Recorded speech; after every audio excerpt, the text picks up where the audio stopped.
Family pretended I didn't exist for 7 years. They skipped my college graduation, never called, never wrote, and the last time I saw my mother in person, she watched me drag two suitcases down the driveway in the rain and didn't move an inch. So you can imagine my face the night.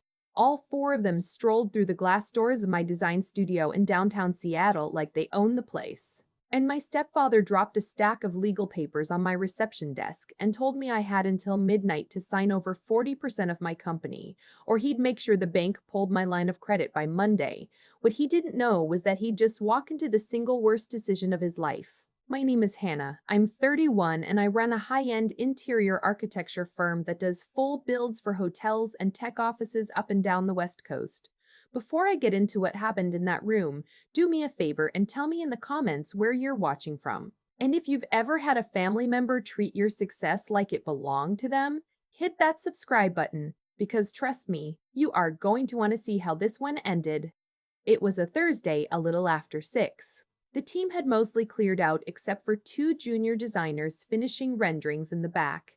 I was at the long oak table in the front gallery, going over fabric samples for a boutique hotel in Portland, when the front door chimed and I heard my receptionist, Danny, say, "Sir, I'm sorry, do you have an appointment?"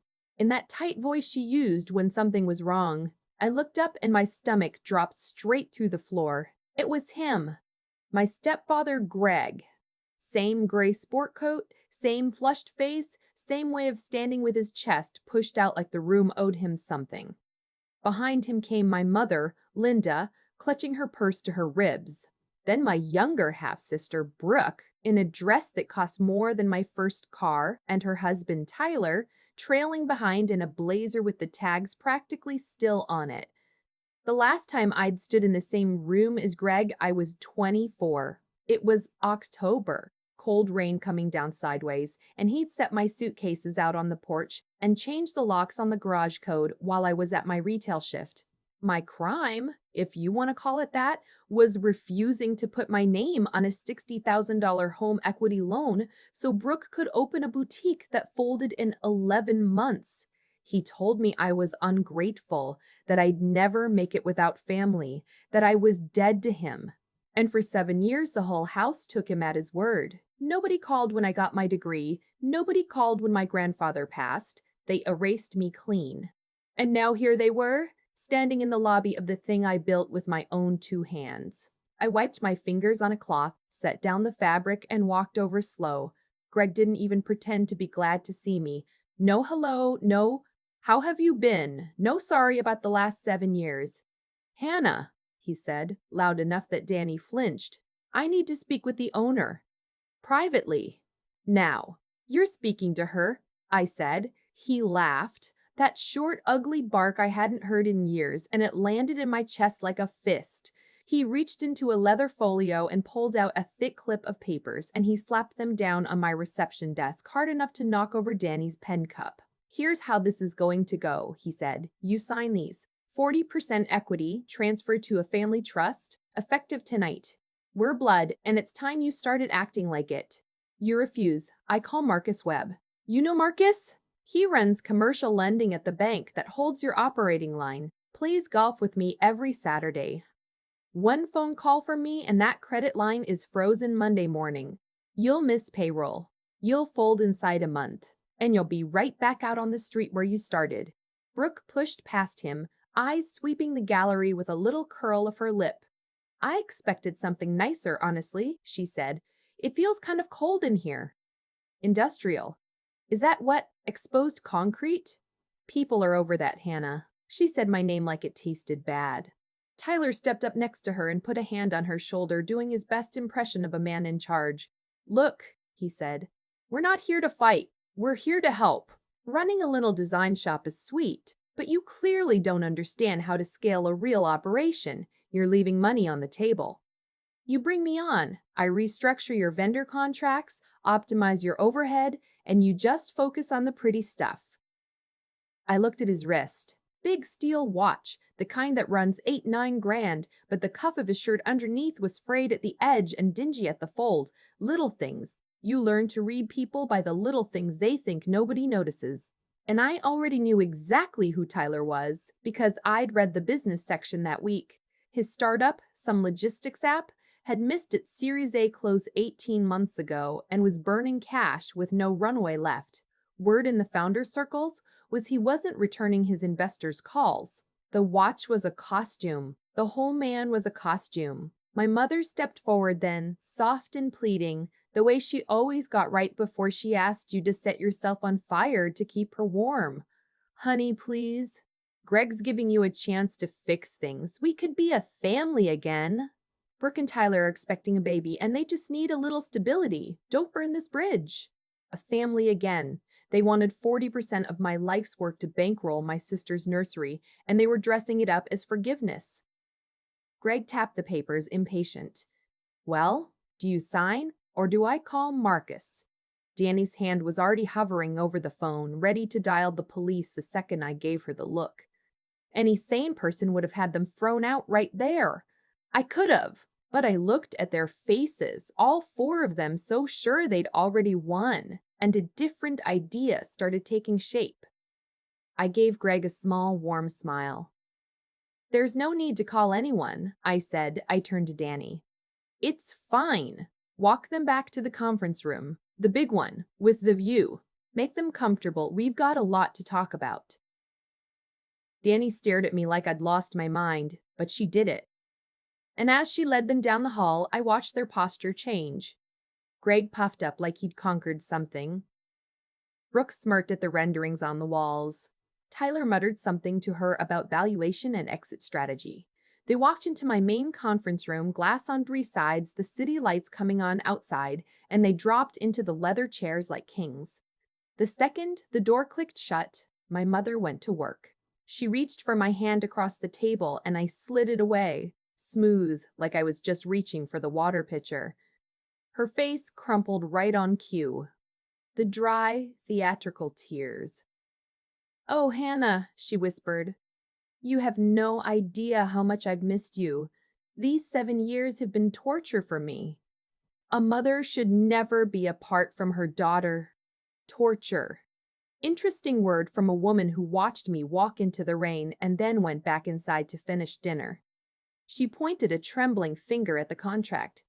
"We don't care about the money, sweetheart. This is just a formality. It's just a way to make sure we never drift apart again. We want to be part of your life." If I hadn't spent 2 years and a lot of money in a therapist's office untangling exactly this kind of talk, I might have believed her. She was wrapping a hostile takeover in a blanket and calling it love. I didn't say anything. I picked up the pitcher and poured ice water into each of their glasses, slow and polite. Brooke wrinkled her nose at hers. Tap water? Seriously? We're about to be your business partners and you're serving us tap water? Greg slapped the table. "We're not here to drink water. Get us something real. You've got a wine fridge in the corner, I can see it. Bring out your best bottle. None of that cheap stuff." That wine fridge held 2 bottles a client had gifted me, including a Napa Cabernet that retailed around $400. They were treating my office like an open bar. They had no intention of ever reaching for their own wallets. They figured blood and the threat over my head meant everything tonight was on the house. "The Cabernet," I said pleasantly. "Excellent choice, Greg. I'll have it open for you. Get comfortable. I'll be right back."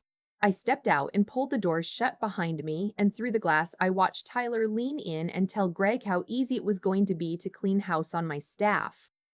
They thought they were running up a tab on my dime. They had no idea that every minute they sat in that room, every glass they poured was building toward a bill that was going to bury them. When I came back, I had the wine, and I had a notepad, and I'd switched the conference room's recording system on from my phone. We use it for client meetings. It captures everything. I poured the Cabernet myself. Greg swirled it without smelling it and drew it back like a shot. Brooke started rattling off demands like I was a caterer. She wanted the seared salmon a downtown place delivered. No seed oils, lemon on the side, asparagus peeled. Tyler wanted a steak, medium rare, sent over from the chop house 2 blocks down, and a wedge salad. My mother wanted soup. I wrote it all down. I called the orders in.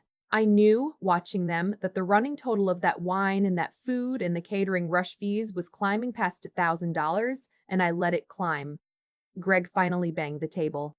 Enough about food, Hannah. I didn't come here to watch you play waitress. Give me a pen and sign this. You should be grateful I'm offering you anything. My brokerage just had its best year ever. We're flush. Putting my name on this place elevates your whole brand. You need me.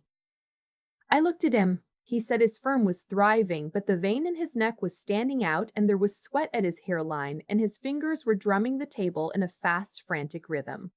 A man who's flush doesn't ambush his estranged stepdaughter on a Thursday night demanding a signature under threat. He was desperate. The bluster was a scream. Then Tyler jumped in. Exactly. It's about strategic partnership, Hannah. My company's about to scale globally next year. We just need to reorganize some liquid assets to bridge a temporary cash flow situation this quarter.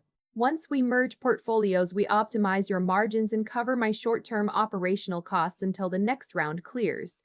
The whole room went quiet. Brooke turned and stared at him with her mouth open. Tyler, she hissed, shut up. We don't talk about the business at the table. He blinked. He said the quiet part out loud. Temporary cash flow situation. That was founder speak for flat broke and can't make payroll. My family wasn't here to invest in me. They were a sinking ship, and they decided I was the lifeboat. I let the silence sit a second, then I leaned forward, both hands flat on the table, and I looked right at my mother. Before we talk about any partnership, I said, I have one question for all of you. Where have you been for the last 7 years?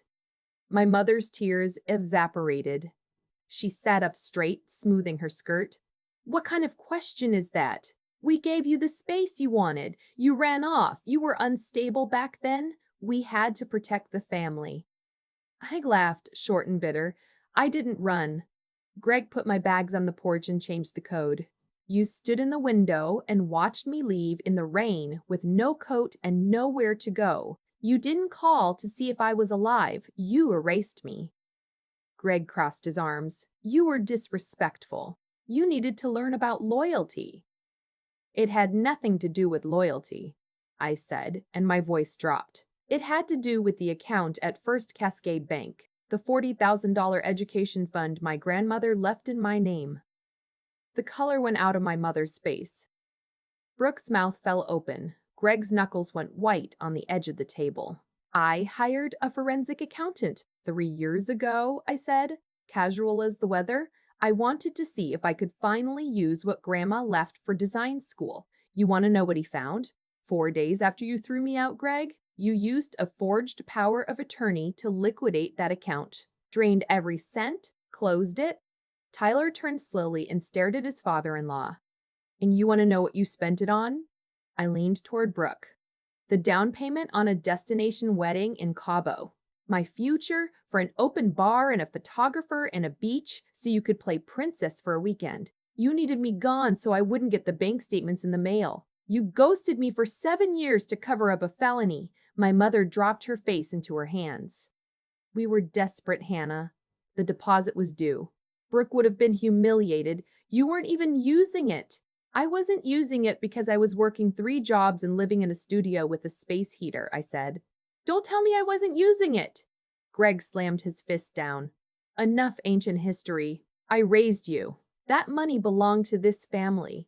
Pick up the pen and sign, or I call Marcus right now and end your little company tonight. He was doubling down on a threat he didn't know was already dead.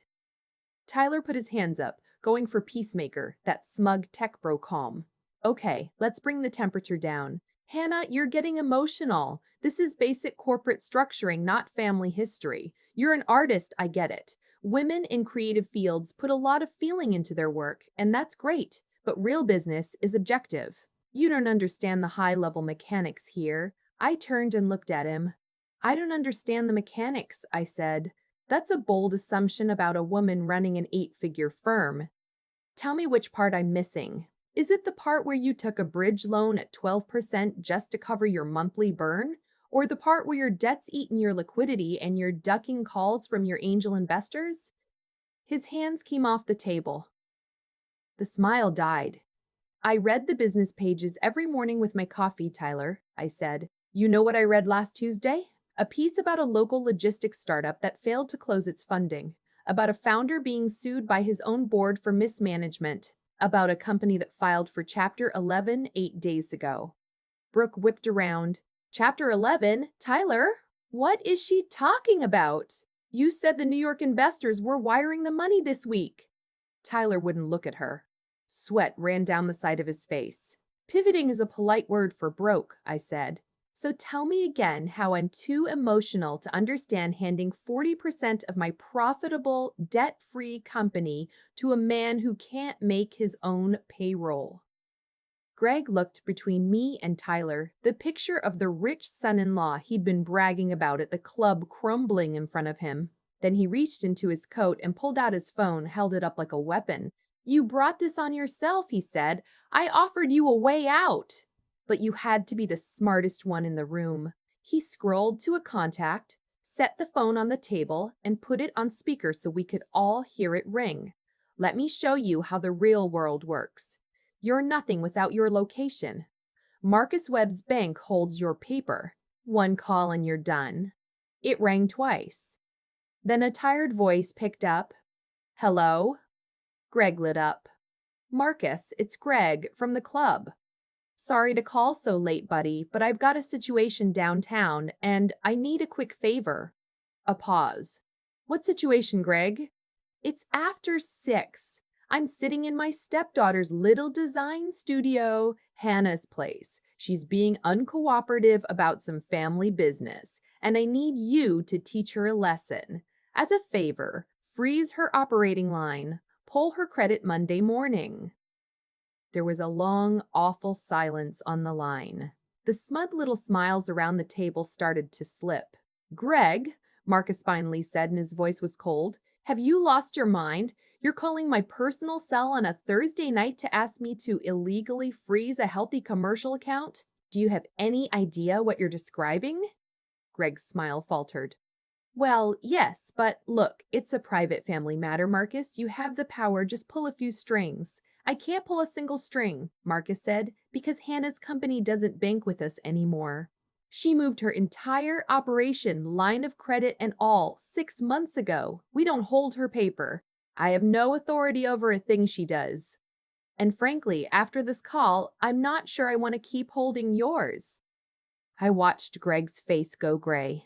Who? He stammered. Who does she bank with now? I don't know, and I wouldn't tell you if I did. Don't ever call me with this nonsense again. The line went dead. Greg stared at the black screen. His big threat, his whole reason for marching in here, was worthless. He'd ambushed me, demanding half my company based on a bluff he didn't even know was a bluff.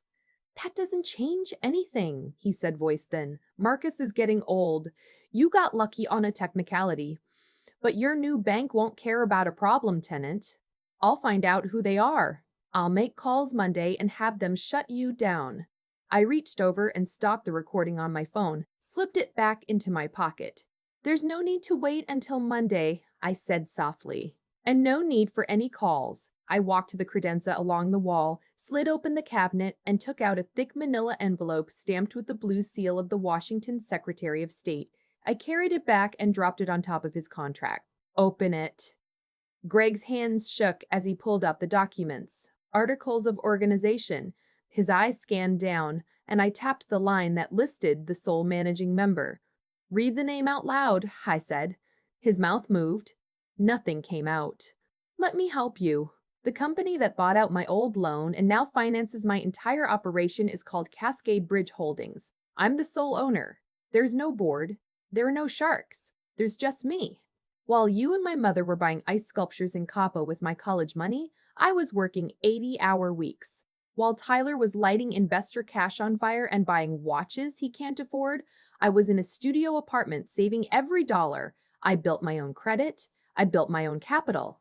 When my old bank wanted out of small business lending, I structured the buyout myself. I own my own debt, Greg. You came in here threatening to have my lender pull my credit. I'm the lender. You're threatening to foreclose on me, on my behalf. The room was dead silent. Tyler gripped his chair. Brooke's face had gone slack. And then my mother, hands shaking, reached for her wine glass and missed. It tipped off the edge of the table and shattered on the hard wood, red spreading across the floor. Nobody moved to clean it up. Greg pushed himself up, trying to rebuild what was left of him. You know what? Keep it. Keep your little studio. I don't want it. I only came here to throw you a bone. But you're as ungrateful as ever. He waved a hand at Brooke and Tyler like they were strangers. Don't lump me in with these two. I had no idea his company was fraud. That's their mess, not mine. I'm financially independent. My brokerage anchors the entire 14th floor of the Meridian Tower downtown. Best address in the city. I don't need your kitchen table operation. I let him finish. Then I tilted my head. The Meridian, I said. Beautiful building. Those floor-to-ceiling windows on 14 are something else. He froze. How do you know about the windows on my floor? Your firm's been there about 6 years, I said. But your original lease expired. And because your brokerage has been bleeding for 3 straight quarters, you couldn't lock in a renewal. You've been month to month since January, haven't you? The briefcase slipped out of his hand and hit the floor. He couldn't speak. The Meridian's old ownership group over-leveraged and put it up for a distress sale last month. They needed a cash buyer who could close fast, no loan committee. Cascade Bridge closed on it 2 weeks ago. I own the lobby, Greg. I own the elevators. I own the 14th floor your firm is squatting on month to month. He dropped into his chair like his legs gave out. I reached into the envelope and pulled out one more page. No state seal, but it weighed more than all the rest to him.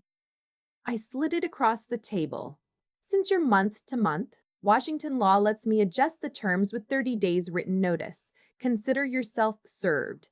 That's a notice of a 300% rent increase effective the 1st of next month. Pay it, or be out in 30 days. Without that prestigious address on his cards, his firm was finished. His clients trusted the image. The second he relocated to a strip mall, they'd smell blood and pull their accounts inside a week. He knew it. He folded forward, face in his hands. Do you remember what you said to me on the porch? I asked quietly. You told me I was a parasite, dead weight, that I'd never survive without your money.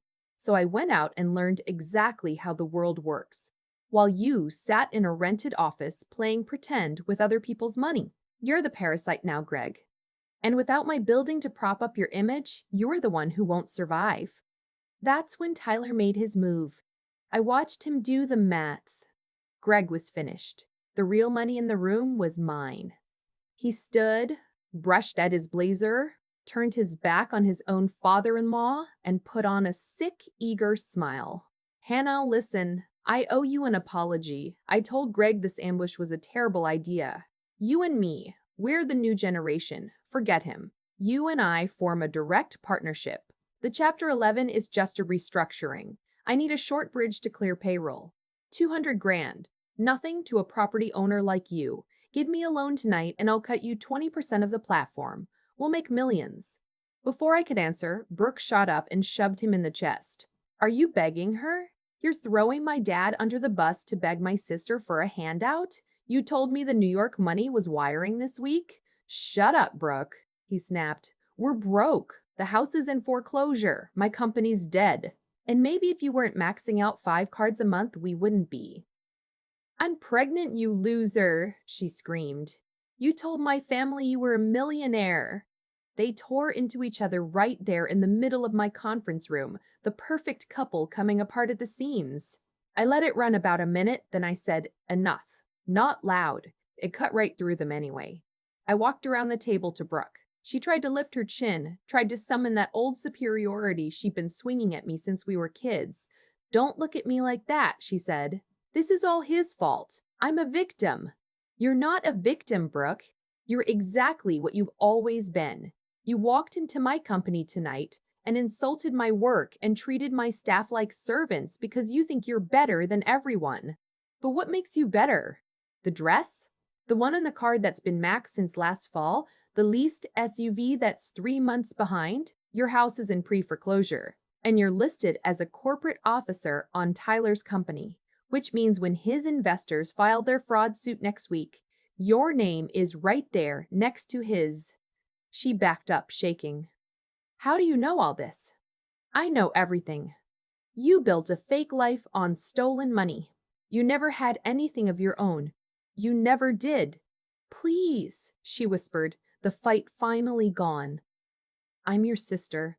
I'm pregnant. You have to help me. You made your choices, I said. Now you pay the bill.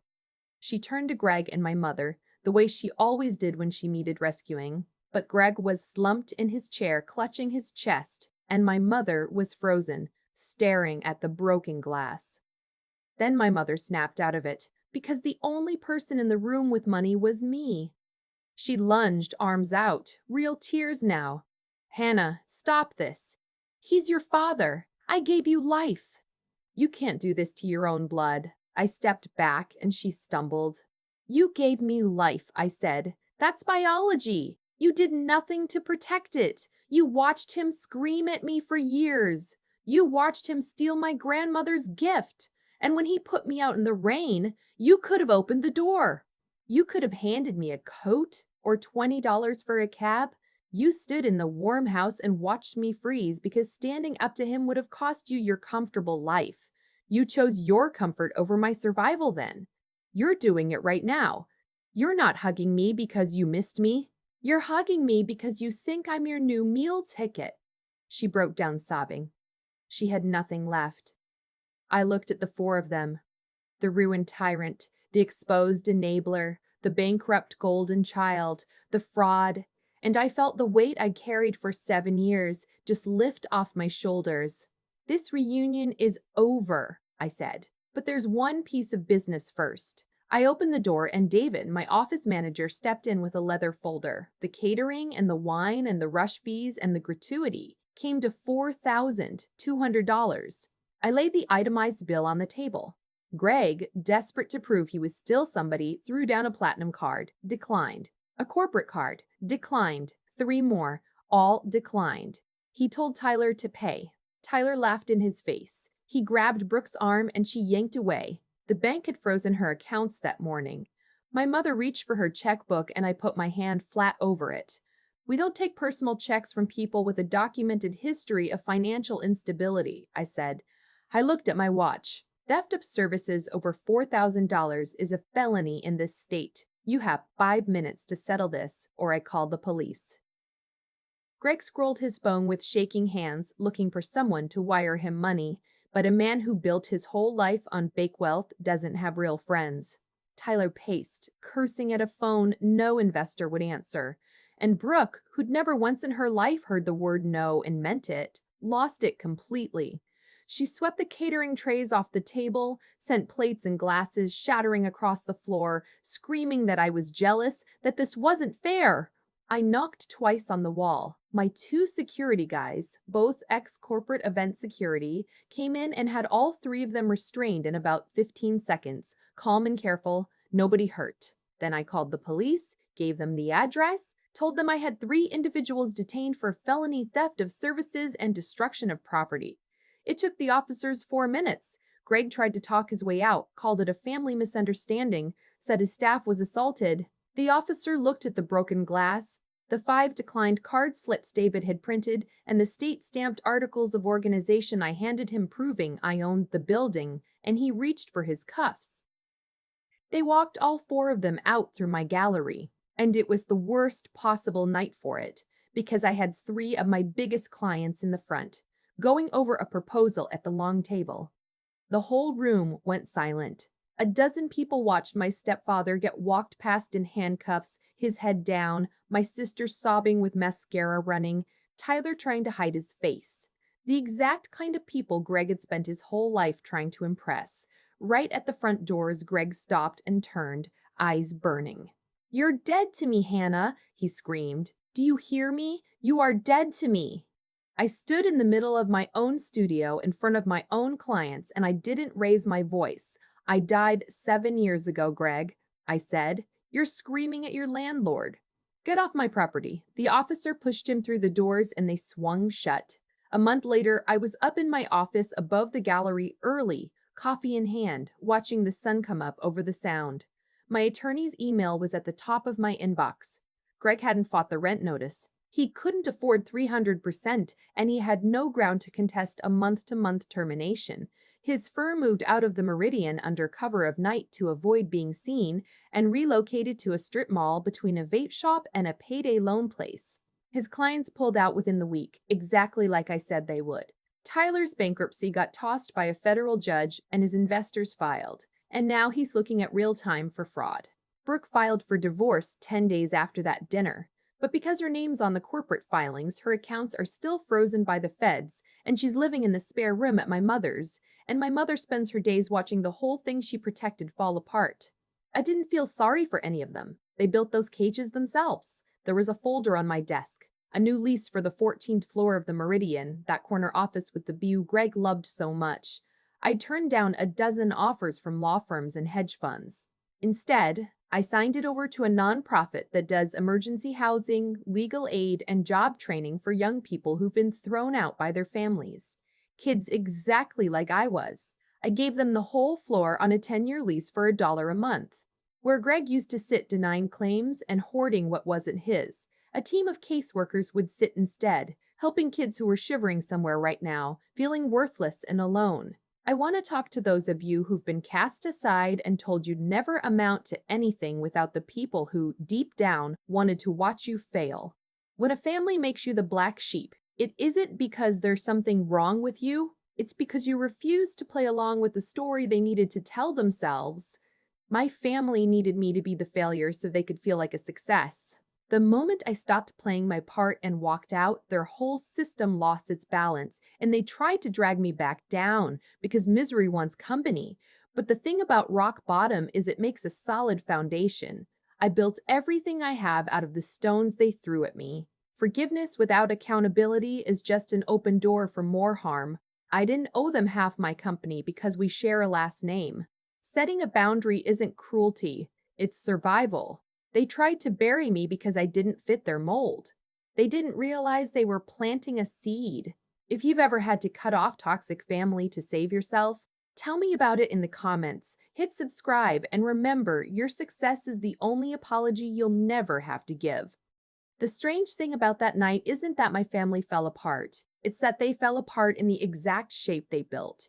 Greg spent 30 years convincing everyone that fear was the same thing as respect, and when the fear finally ran out, there was nothing underneath it. Brooke was handed every soft landing a person could ask for, and so she never learned how to stand on her own 2 feet, and the first hard floor she ever hit, she shattered. Tyler bought watches he couldn't afford to look like a man he wasn't, and the costume eventually sent the bill. None of what happened to them was bad luck. It was just the math of who they'd chosen to be finally coming due. I think about that a lot now. For years, I believed the difference between me and them was money, or timing, or some kind of luck I'd stumbled into. It wasn't.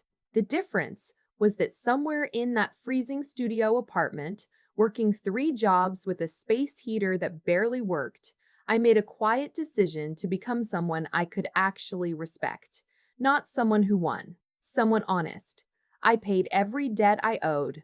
I never lied to a client to close a deal. When I said I'd do something, I did it, even when nobody was watching, especially then. That's the part nobody sees on a thumbnail.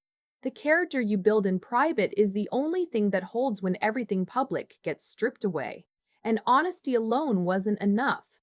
I had to get smart. I read the business pages at 5 in the morning when I'd rather have slept. I learned how leases worked, how to stress sales worked, how to read a man's frayed cuff under a $9,000 watch and know exactly what it meant. Greg threatened to call my banker because it never crossed his mind that I'd already become the kind of woman who buys the bank.